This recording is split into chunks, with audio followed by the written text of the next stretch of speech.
Welcome back to the channel, y'all. Today we're making a wizard build in Baldur's Gate 3. As always with your origins, pick whatever you want, but when it comes to your cantrips here, I would definitely lock in Minor Illusion, but then I just pick a damage like Firebolt or even Toll the Dead. In this example here, I pick Ray of Frost. And then when it comes to your spells, I would definitely lock in Magic Missile. This is one of the best spells in Act 1. I would also take Mage Armor and Shield for some survivability. And then if you don't have a character that has Enhanced Leap or Long Strider, definitely take them with your wizard here. And then I'm just taking Chromatic Orb to make sure I have every element covered. And for your origin, always just pick what you want. Because we're a wizard, I'm going to go with Sage. Now when it comes to your ability points, you definitely want to prioritize Intelligence, make sure that's at 16. And then you want to either put Constitution or Dexterity at 16. And then whatever one you didn't put at 16, keep at 14. Then the rest you can just dump into Wisdom because that's the most common saving throw that you're going to have to make as far as control spells. Something like Hold Person that takes into account your wisdom, so just make sure your wisdom's not at like a -1. And finally, from our prepared spells, we get to select 4 of them to have active. Remember, your prepared spells, you can change these at any time while you're outside of combat, so always just make sure that you have a nice balance. The number of prepared spells that we can have active will increase as we level up, so don't worry too much about the spells you're selecting right now. Character creation wouldn't be complete unless we named our character.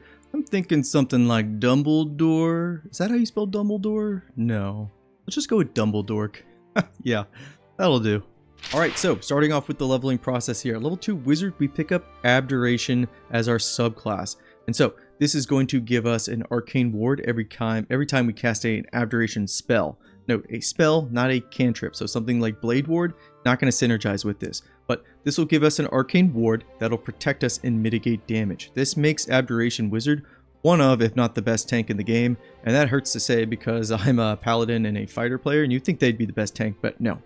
Spell-wise, we already have what we want from level 1, so I'm just picking up False Life for a little bit more survivability, and then Thunder Wave, just another thunder damage for those scrying or those eyes in the goblin camp. Because if those see you, they call reinforcements. They're vulnerable to thunder damage. We already have Chromatic Orb, but having one that can push as well, that could just be useful. But that's all we want from level 2. Let's go ahead and head to level 3.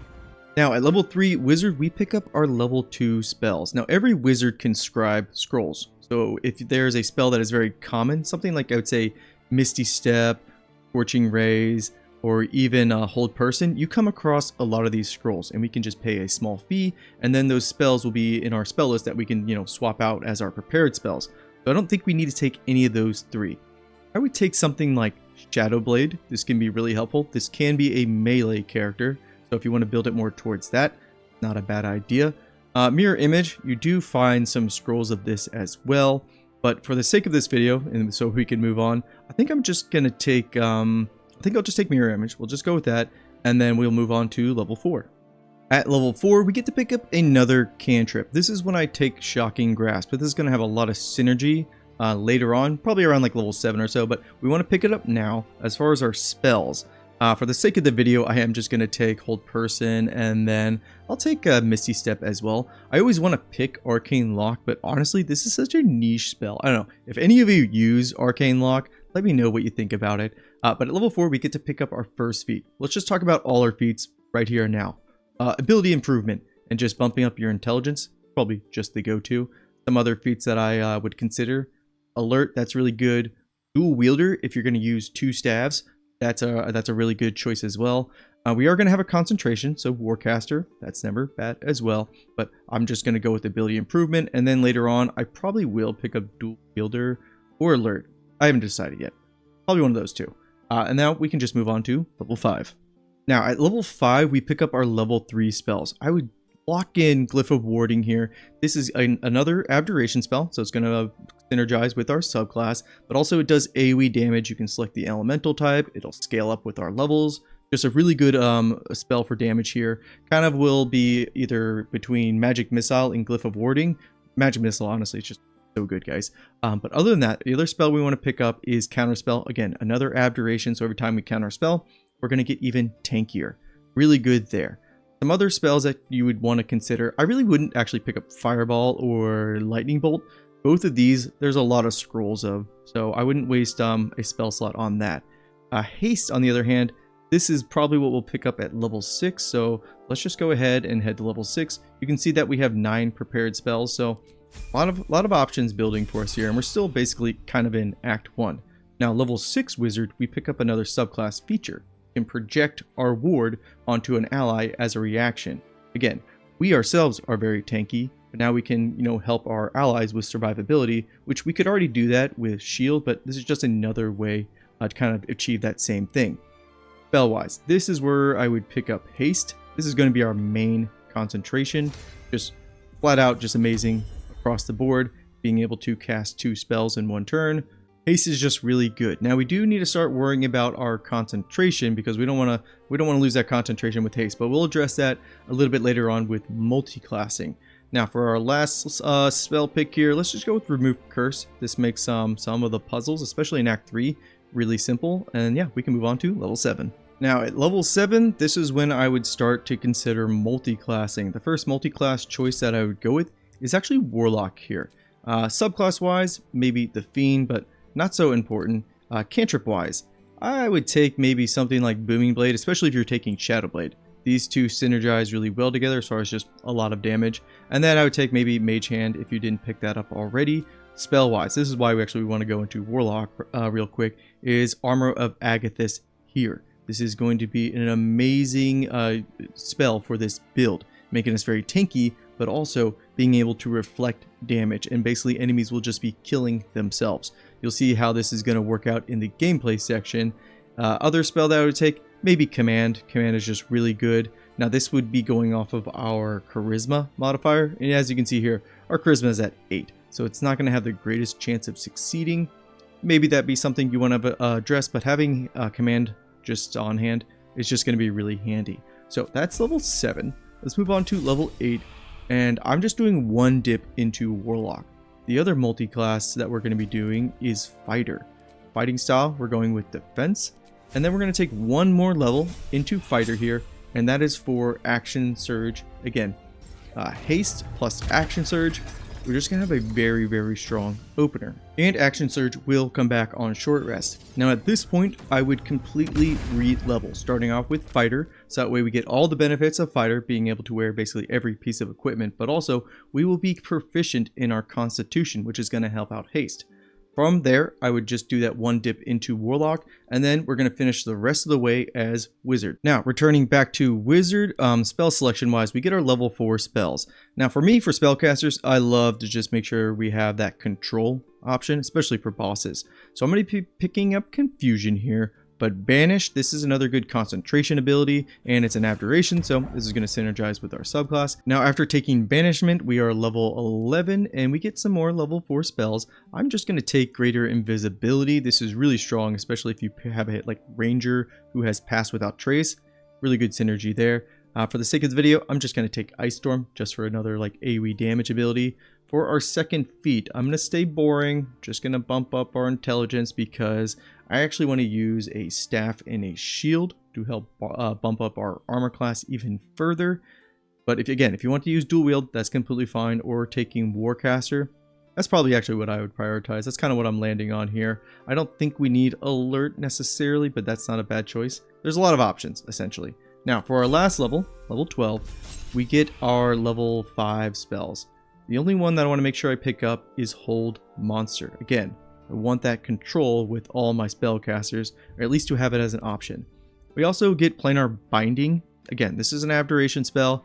This can be handy, and for the sake of the video and the leveling process here, I am going to take it right now.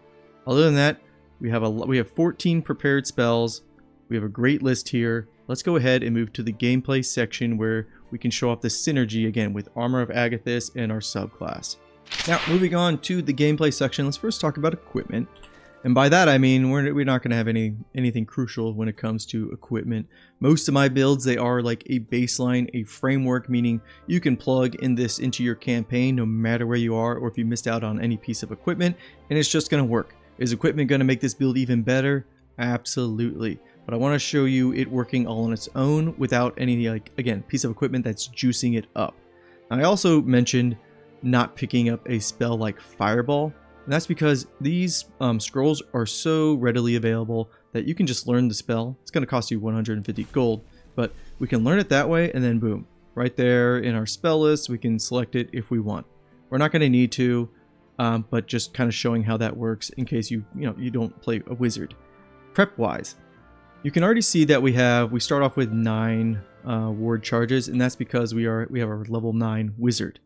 We can bump that even further with a little bit of prep, and I would use Armor of Agathis, and I would bump this up all the way as high as you can, depending on where you are. For us, it's level 5, and now we have 14 charges.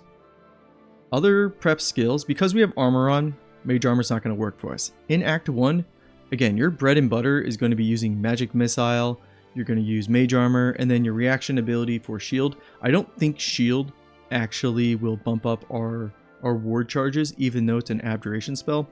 We'll see that maybe in the gameplay section here, but again, Mage Armor will do a fine job at that, and eventually we'll pick up Glyph of Warding, which is going to really juice up our wards, or it's going to keep our arcane wards at a high level, again, making us very tanky. Other prep, I don't think we need to do really anything else. Let's maybe use Arcane Recovery and get back our level 5 spell slot. And you keen-eyed viewers might notice got a lot of water jugs, and that's because Armor of Agathis and then Shocking Grasp, Lightning and Cold. If a wet target is hit with either one of those elementals, it's going to do double damage. Now you could get Create or Destroy Water from Cleric, but that's a little bit more of multi-classing, and I think what we have here is just fine. And water jugs, they're very readily available in the campaign, and I'm always just stacked up on them, so highly recommend just taking around a lot of water jugs and staying hydrated. But let's get into the fight. I don't want to do too much more prep because I feel like for me, as I play the game, Dumbledore there, this looks funny. I just kind of bull rush into encounters. Obviously, we could have cast haste ahead of time or opened up with a spell, but this encounter here, a lot of melee enemies. So this should be like a prime example for this build. Now it's our turn. We got the third turn here. For us, I think we do want to open up now with haste. And then I think we would just want to throw water jugs around. Kind of a very passive, almost reaction build we got going on here, because they're going to be reflecting a lot of damage onto themselves. Oh, I wish I could get both of these wolves, but I'll just get the one here. And then maybe he'll come over and try to hit us. Because again, when he tries to hit us, Armor of Agathis is going to activate, and it's going to do double cold damage to him. We could also, we cast haste, so now we have more movement. Let's walk right by him. Ah, he missed us, you cheeky monkey. That's fine. We could also use Action Surge. Oh yeah, let's do that. No. We'll wait. I want to wait because I want to throw another water jug on a big crowd of them, and then basically throw down 2 Glyphs of Warding and just do a crap ton of damage. So let's get all the enemies in. There's a big room here, a lot of werewolves. Oh, get in, come in close. Yes, just so. That's Xenos from Final Fantasy XIV. Oh, there we go. There's one down. And again, they have to break our Armor of Agathis here, which they're not going to be able to do because of our, again, Arcane Ward. This is mitigating a lot of damage. It's just going to get reflected right back at them because of Armor of Agathis. Now we have two turns here, technically 3. Let's go ahead, let's throw some more water jugs.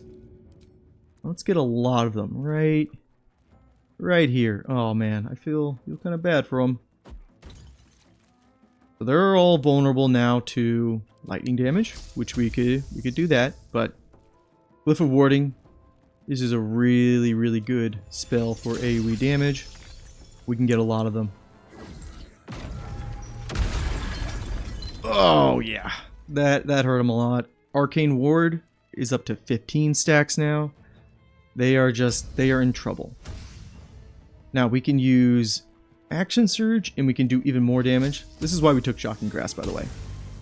28 damage, melee. We can be in melee range essentially. I was going to say we can be very close, but that's just melee range. Let's have them hit themselves again.